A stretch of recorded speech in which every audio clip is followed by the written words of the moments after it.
Baiklah, Assalamualaikum warahmatullahi wabarakatuh. Perkenalkan, nama saya Muhammad Fadli. Saya dari Fakultas Tarbiyah, jurusan Pendidikan Agama Islam, Stayanal 2 Kuala Tungkal, semester 5. Maksud dari video ini akan menjelaskan tentang iman, Islam, dan ihsan.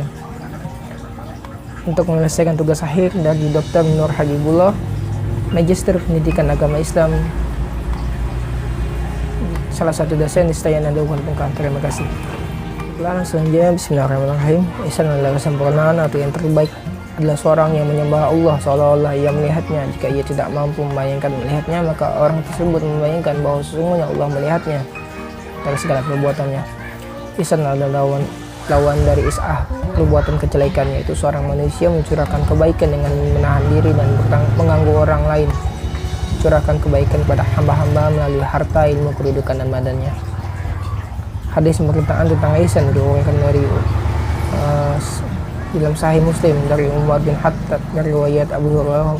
Pada sahihnya bunyi teks tersebut, yaitu pada suatu hari Rasulullah SAW muncul di antara kaum muslimin dan ada seseorang yang bertanya kepada Rasulullah, apakah iman itu? Rasulullah pun menjawab, yaitu engkau beriman kepada Allah, kepada malaikat, kitab-kitabnya, dan pertemuan pada utusannya, dan beriman kepada hari akhir. Orang itu bertanya lagi, apakah itu Islam ya Rasulullah? Rasulullah pun menjawab, yaitu beribadah kepada Allah dan tidak menyekutukannya dengan apapun, mendirikan sholat fardu, memberikan zakat wajib, dan berpuasa di bulan Ramadan. Orang itu bertanya lagi kepada Rasulullah, apakah ihsan itu? Rasulullah pun menjawab, seolah-olah engkau melihatnya. Jika ia tidak mampu melihatnya, maka ketahuilah bahwa dia selalu melihat dalam beribadah. Orang itu bertanya, wahai Rasulullah, kapan hari kiamat itu? Rasulullah pun menjawab, orang itu bertanya tidak lebih tahu daripada yang menanya. Apabila ada budak perempuan melahirkan majikannya, maka itulah satu dari tandanya. Ihsan terbagi menjadi dua macam. Ihsan dalam beribadah kepada Sang Pencipta, ihsan kepada makhluk ciptaan Allah.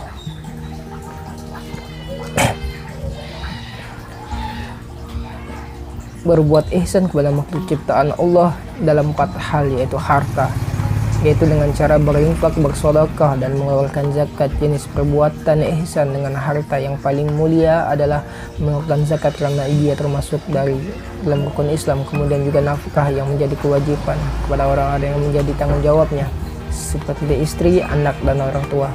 Kedudukan, manusia itu bertingkat-tingkat jabatannya, sehingga apabila dia memiliki kedudukan yang berwenang, maka digunakan untuk membantu orang lain dalam hal menolak bahaya ataupun memberikan manfaat kepada orang lain dengan kekuasaan tersebut. Ilmu, yakni memberikan ilmu bermanfaat yang diketahui kepada orang lain dengan cara mengajarkannya.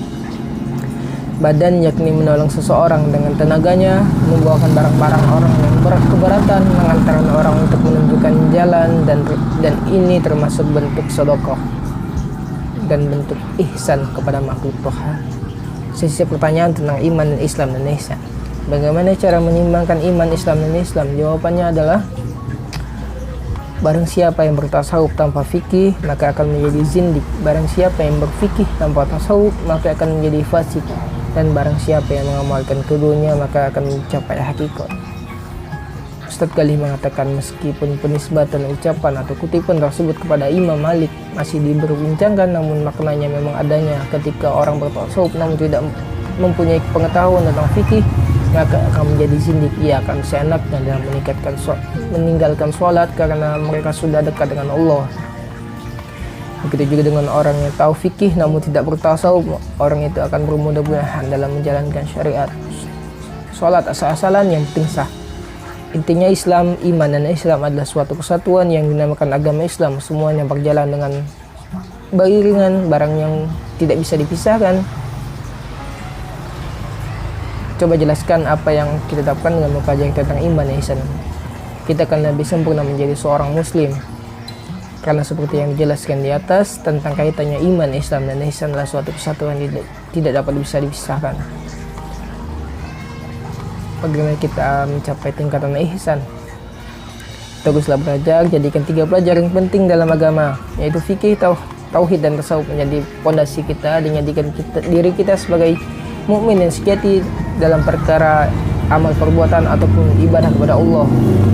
Benar serta tindakan yang baik lagi benar. Jadikan proses terbentuknya iman, Islam, dan ihsan. Dalam buku Cak Nur, banyak jalan menuju Tuhan disebutkan setelah menghasilkan salam atau damai atau salamah, keselamatan. Maka iman menghasilkan aman. Untuk rasa aman dan amanah, kualitas dapat dipercaya, mempunyai kredibilitas. Tapi menurut ajaran agama Islam, semua dapat wujud jika iman tidak tercampur dengan kejahatan atau kezaliman. Pernah Rasulullah didatangi malaikat Jibril dengan wujud seorang laki-laki. Dia menanyakan kepada beliau tentang Islam, iman, dan ihsan. Setelah itu beliau menjawab berbagai pertanyaan Jibril, dan dia pun telah meninggalkan mereka. Pada suatu kesempatan Rasul bertanya pada sahabat Umar bin Khattab. Sebagian penuntut ilmu berkata bahwa seorang yang faqih, apakah tidak perlu ikut berjihad lagi? Benar, karena mengajarkan ilmu juga salah satu bentuk jihad. Mengajarkan dari orang yang tidak tahu menuju tahu. Apakah orang Islam sudah bisa dikatakan sebagai seorang yang beriman? Iya, dalam tanda kutip.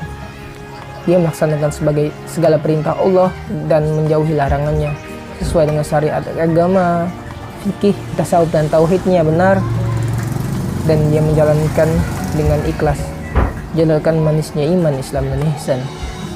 Dalam Quran surah Al-Anfal ayat 2-4 yang artinya sesungguhnya orang-orang yang beriman itu adalah mereka yang disebut nama Allah gemetar hati mereka, dan apabila dibacakan kepada mereka ayat-ayatnya bertambahlah iman mereka.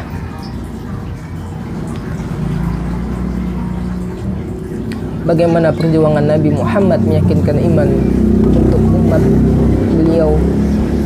Jawabannya dengan cara memberikan atau mengajarkan kepada para sahabat dan para umat muslim dan lainnya. Setelah itu beliau mempraktekannya dan beliau mencontohkannya di depan para kaum muslimin, para sahabatnya, sehingga para sahabat tersebut melihatnya dan ikut contohnya dan meyakinkan bahwa itu benar perilaku yang baik.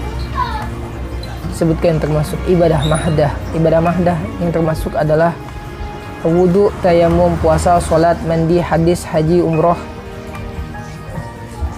Ibadah mahdah adalah segala amalan yang diizinkan Allah walaupun tidak ada dalilnya yang jelaskan memerintahkan pelaksanaan amal tersebut. Pengertian iman, ihsan, dan Islam. Iman adalah merupakan kepercayaan yang berkenaan dengan agama, keyakinan dengan kepercayaan kepada Allah, Nabi, kitab, dan sebagainya. Islam adalah salah satu agama dari kelompok agama yang diterima oleh seorang Nabi yang mengajarkan monoteisme tanpa kompromi, iman kepada wahyu, iman pada akhir-akhir, dan tanggung jawab bersama para pengikut. Ihsan adalah kesempurnaan terbaik, adalah seorang yang menyembah Allah seolah-olah ia melihatnya, dan jika ia tidak mampu membayangkan melihatnya, maka sesungguhnya orang tersebut membayangkan bahwa sesungguhnya Allah melihat perbuatannya. Manfaat agar kita menjadi manusia yang beriman, sadar akan menjadi kaum muslim sejati, paham akan kewajiban dan sebagai kaum beriman. Sebutkan manfaat dan dalil tentang ihsan. Dalil tentang ihsan yaitu perbuatan baik merupakan perintah Subhanahu wa ta'ala yang berfirman dalam surah Al-Quran An-Nisa ayat 36, dan sembahlah Allah serta jangan menyekutukannya dengan suatu apapun, sesungguhnya Allah tidak suka kepada orang-orang yang sombong dan membanggakan diri. Mengapa iman dan Islam tidak dapat dipisahkan? Karena memang sudah menjadi hakikat suatu kesatuan, sudah menjadi kunci, dan beriman kepada Allah dengan caranya masing-masing. Sebutkan dalil tentang iman. Hai orang-orang yang beriman, tetaplah beriman kepada Allah dan Rasulullah, kepada kitabnya yang Allah turunkan kepada Rasulnya, serta kitab yang Allah turunkan sebelumnya. Artinya sebelum Al-Quran menjadi petunjuk bagi manusia, dan dialah menurunkan Al-Furqan. Bagaimana cara penerapan Islam, iman, dan ihsan dalam kehidupan sehari-hari? Dengan cara mengetahui dulu apa itu iman, Islam, dan ihsan, yaitu menjalankannya dengan baik dan benar, susunannya benar, mana tahu mana yang salah dan mana yang benar. Ini penting lakukannya dengan ikhlas. Mungkin sekian penjelasan dari saya. Terima kasih atas pertanyaan yang telah diberikan kepada saya. Bagi teman-teman seperjuangan sarjana pendidikan agama Islam, saya Nada Wakala Tungkal. Saya akhiri dengan ucapan billahi taufiq wal hidayah. Yakin usaha sampai. Wassalamualaikum warahmatullahi wabarakatuh. Kata kerja fi'il. Al-imanu yu'minu iman mengandung beberapa arti, yaitu percaya, tunduk, tentram, dan tenang. Imam Al-Ghazali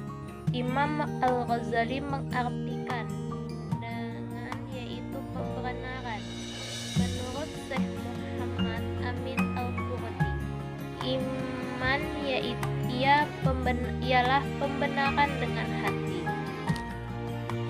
Menurut Imam Abu Hanifah, iman ialah mengingkarkan dengan lidah dan membenarkan dengan hati. Menurut Habsi As-Siddiq, iman ialah mengucapkan dengan lidah, membenarkan dengan hati, dan mengerjakan dengan anggota tubuh. Jadi, iman adalah membenarkan segala sesuatu, baik berupa perkataan, hati, maupun perbuatan. Membenarkan segala sesuatu, baik berupa perkataan, hati, maupun perbuatan. Sesuai dengan hadis Rasulullah SAW, sudah dijelaskan bahwasanya ada 6 sesuai dengan yang harus diyakini untuk menjadi seseorang Islam, yang sempurna dan menjadi seseorang hamba yang ihsan nantinya. Keenam rukun iman tersebut adalah beriman kepada Allah Subhanahu wa Ta'ala, yakni beriman kepada rububiyah Allah Sallallahu Alaihi Wasallam, uluhiyah Allah Sallallahu Alaihi Wasallam, dan beriman kepada asma wa sifat Allah Sallallahu Alaihi Wasallam yang sempurna serta agung sesuai yang ada dalam Al-Quran dan Sunnah Rasulnya. B. Beriman kepada malaikat. Malaikat adalah hamba yang mulia. Mereka diciptakan oleh Allah untuk beriman kepadanya, serta tunduk dan patuh menaati. Allah telah membebankan kepada mereka berbagai tugas. Jadi kita tuntut untuk beriman dan mempercayai adanya malaikat Allah Subhanahu wa Ta'ala. C. Beriman kepada kitab-kitab. Allah Maha Agung dan Maha Mulia telah menurunkan para Rasulnya kitab-kitab mengandung petunjuk dan kebaikan. Di antaranya kitab Taurat diturunkan Allah Nabi Musa, Injil diturunkan kepada Nabi Isa, Zabur diturunkan kepada Nabi Daud, dan Al-Quran diturunkan kepada Nabi Muhammad Sallallahu Alaihi Wasallam. D. Beriman kepada para rasul. Allah telah mengutuskan makhluknya para rasul. Rasul pertama adalah Nabi Nuh, dan terakhir adalah Nabi Muhammad Sallallahu Alaihi Wasallam. Dan sesuai itu adalah manusia biasa, tidak memiliki sedikit pun sifat ketuhanan. Mereka adalah hamba-hamba Allah yang dimuliakan dengan kerasulan.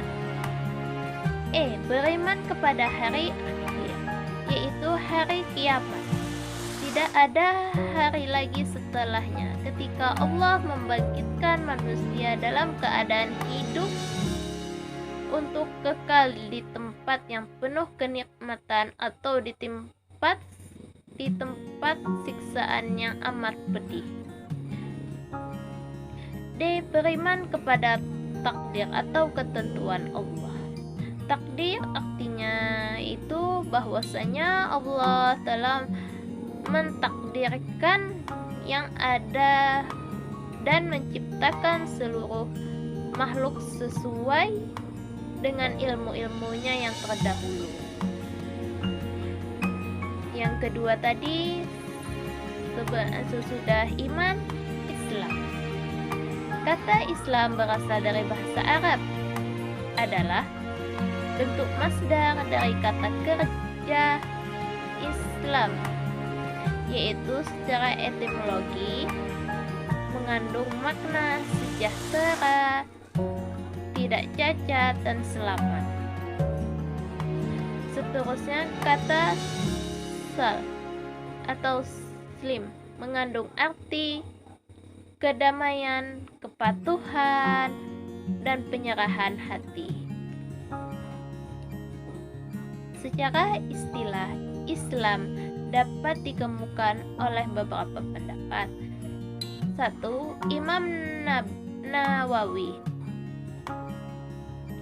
Islam berarti menyerah dan patuh yang dilihat secara zahir, yaitu syahadat, sholat, zakat, puasa, haji. Baiklah, itulah penjelasan dari pengertian iman dan Islam. Di sini saya akan menjawab pertanyaan-pertanyaan dari rekan-rekan sekalian. Yang pertama, pertanyaannya, apakah 3 landasan pokok yang wajib manusia mengetahuinya? Yang pertama, mengenal Allah, yaitu sebagaimana dapat dalam Al-Quran dan lewat lisan Rasulullah SAW, mengenal keesaan Allah, juga mengenal nama dan sifatnya. Kita wajib mengenal Allah sehingga kita bisa menyembah Allah, bukti dan keyakinan. Kedua, mengenal Islam, yaitu kita beribadah kepada Allah lewat syariat Islam dengan menjalankan setiap perintah dan menjauhi setiap larangan. Ketiga, mengenal Nabi Muhammad SAW karena beliau adalah wasita atau perantara antara kita dan Allah. Pertanyaan kedua, mengapa iman, Islam, dan ihsan tidak dapat dipisahkan? Karena ketiganya saling keterkaitan, saling melengkapi satu sama lain. Iman merupakan pokok dan dasar keislaman yang kemudian terwujud lewat kelima ibadah yang disebut dalam rukun Islam. Adapun kelima dalam rukun Islam tersebut harus dilaksanakan dengan ihsan. Soal nomor 3. Apa hubungan antara Islam, iman, Islam, dan ihsan? Orang bisa dikatakan Islam atau Muslim apabila telah melakukan amalan-amalan dohir yang terlihat seperti yang telah tertera dalam rukun Islam. Orang bisa dikatakan memiliki iman atau mukmin apabila telah bisa melaksanakan amalan-amalan batin seperti yang telah dijelaskan dalam rukun iman. Lalu orang dapat dikatakan ihsan atau muhsin jika bisa. Lalu orang dapat dikatakan ihsan atau muhsin jika sudah bisa maksimal di amalan dohir, lalu digabungkan dengan kualitas maksimal di amalan batin terciptanya ihsan. Selanjutnya soal, apa perbedaan antara Islam, iman, dan ihsan? Di sini dijelaskan langsung melalui hadis sahih oleh Rasulullah yang berbicara dengan malaikat pembawa wahyu, yaitu Jibril alaihi salam. Ya Muhammad, beritahu aku tentang iman. Maka bersabdalah Rasulullah, Islam adalah engkau bersaksi bahwa tidak ada ilah atau Tuhan yang disembah selain Allah, dan bahwa Nabi Muhammad adalah utusan Allah. engkau mendirikan sholat, menunaikan zakat, puasa Ramadan, dan pergi haji. Kemudian ia berkata, Anda benar. Kami semua heran. Dia bertanya, dia pula yang menjawab dan membenarkan.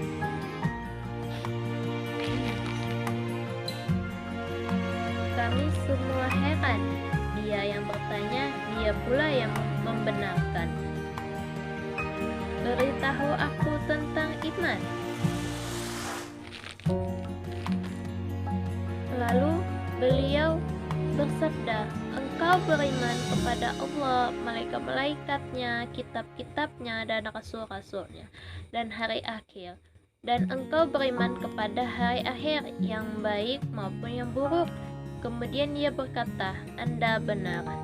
Kemudian dia berkata lagi, beritahu aku tentang ihsan.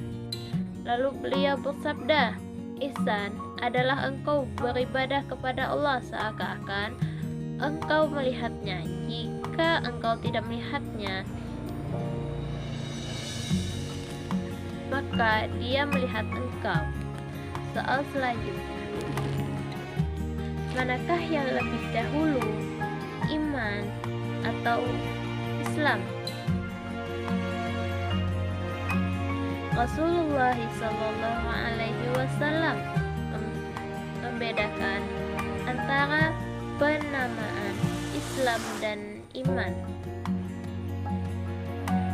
Melalui hadis Jibril, Rasulullah SAW bersabda, Islam adalah bersaksi bahwa tidak ada sesembahan yang berhak mendirikan sholat, menunaikan zakat, berpuasa di bulan Ramadan, dan berhaji di Baitullah jika mampu. Iman adalah engkau beriman kepada Allah, malaikatnya, kitab-kitabnya, rasul-rasulnya, beriman kepada takdir yang baik maupun yang buruk. Hadis riwayat Muslim. Hadis di atas, Nabi menetapkan agama menjadi 3 tingkat. Yang paling tinggi adalah ihsan, pertengahannya iman, dan terakhir Islam. Soal selanjutnya, bagaimana cara mendidik anak cara Islam? Yang pertama, mendengarkan Al-Quran sejak lahir, mengajarkan dasar-dasar Islam, mengajarkan puasa, memberikan contoh, dan mengerjakan sholat. Selanjutnya, sebutkan manfaat ihsan. Yang pertama, mendapatkan balasan berupa pahala dari Allah dan mendapatkan rahmat serta ridho Allah. Mendapatkan kasih sayang orang tua, karena tentu orang tua kita menyukai anak yang berperilaku baik dan rajin ibadah. 3. Allah jauhkan dari perbuatan buruk dan teman-teman yang buruk, karena orang baik pasti akan dipertemukan dengan orang baik oleh Allah. Selanjutnya, sebutkan apa yang dimaksud dengan iman dan dalilnya. Iman secara bahasa artinya yakin dan percaya. Secara istilah berarti yakin dengan sepenuh hati, tanpa ada keraguan terhadap apa yang diyakinkan, bahwa yang diyakinkan adalah mutlak berada dalam jalan kebenaran.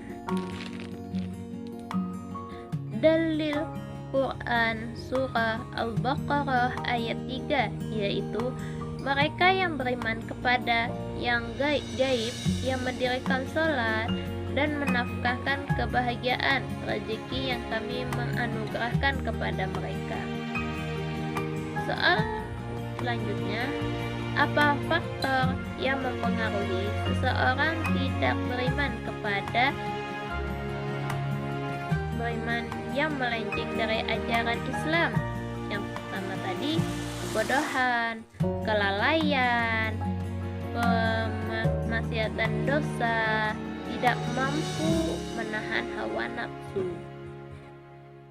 Soal selanjutnya lagi, apa hakikat ihsan? Jelaskan. Mengajarkan kita agar senantiasa menjaga dan memperhatikan hak-hak Allah, serta menyadari betapa agungnya kebesaran Allah selama menjalankan ibadah, dan mengajarkan kepada seluruh muslim dan bersikap profesional dalam setiap aktivitas yang dilakukannya. Soal selanjutnya lagi, bagaimana cara menetapkan tentang iman, Islam, dan ihsan dalam kehidupan sehari-hari, yaitu dengan memupuk keyakinan dari Allah dan mendapatkan rahmat serta ridho Allah, mendapatkan kasih sayang orang tua, karena tentu orang tua kita menyukai anak yang berperilaku baik dan rajin ibadah. 3. Allah jauhkan dari perbuatan buruk dan teman-teman yang buruk, karena orang baik pasti akan dipertemankan dengan orang baik oleh Allah. Selanjutnya, sebutkan apa yang dimaksud dengan iman dan dalilnya. Iman secara bahasa artinya yakin dan percaya. Secara istilah berarti yakin dengan sepenuh hati, tanpa ada keraguan terhadap apa yang diyakinkan, bahwa yang diyakinkan adalah mutlak berada dalam jalan kebenaran. Dalil Quran Surah Al-Baqarah ayat 3, yaitu mereka yang beriman kepada yang gaib, yang mendirikan sholat dan menafkahkan kebahagiaan rezeki yang kami menganugerahkan kepada mereka. Soal selanjutnya, apa faktor yang mempengaruhi seseorang tidak beriman yang melenceng dari ajaran Islam? Yang pertama tadi, kebodohan, kelalaian, maksiat dan dosa, tidak mampu menahan hawa nafsu. Soal selanjutnya lagi, apa hakikat ihsan? Jelaskan. Mengajarkan kita agar senantiasa menjaga dan memperhatikan hak-hak Allah, serta menyadari betapa agungnya kebesaran Allah selama menjalankan ibadah, dan mengajarkan kepada seluruh muslim dan bersikap profesional dalam setiap aktivitas yang dilakukannya. Soal selanjutnya lagi, bagaimana cara menetapkan tentang iman, Islam, dan ihsan dalam kehidupan sehari-hari, yaitu dengan memupuk keyakinan adanya Allah, malaikat, dan lain-lain, serta menjalankan apa-apa yang telah disyariatkan di dalam Islam, seperti sholat, puasa, dan lain-lainnya. Dan paling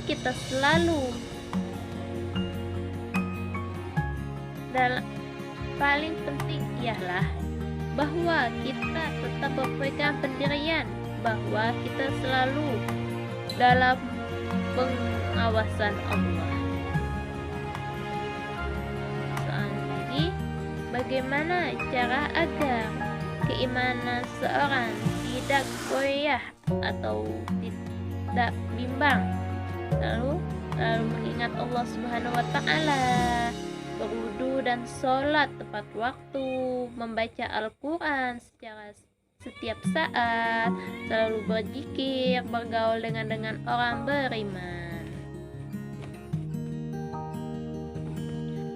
Lagi, apakah manfaat ihsan di hadapan Allah nanti? Motivasi yang pertama tadi kan motivasi mengikuti ibadah, setiap aktivitas dengan ibadah, pentingnya ketulusan dalam beramal. Soal terakhir, Menurut Anda, apakah seorang teman bisa mempengaruhi keimanan seorang? Tentu sangat bisa, karena pengaruh teman itu sangat besar dalam pergaulan kita sehari-hari. Jika teman kita sifatnya baik, tentu kita juga ikut baik. Tetapi sebaliknya, jika teman kita itu buruk, kita bisa juga ikut sifat kita juga buruk. Baiklah, itulah penjelasan materi dan pertanyaan jawaban. Baiklah, itulah penjelasan materi dan jawaban dari saya. Saya akhiri. Wabillahi taufik wal hidayah. Assalamualaikum warahmatullahi wabarakatuh.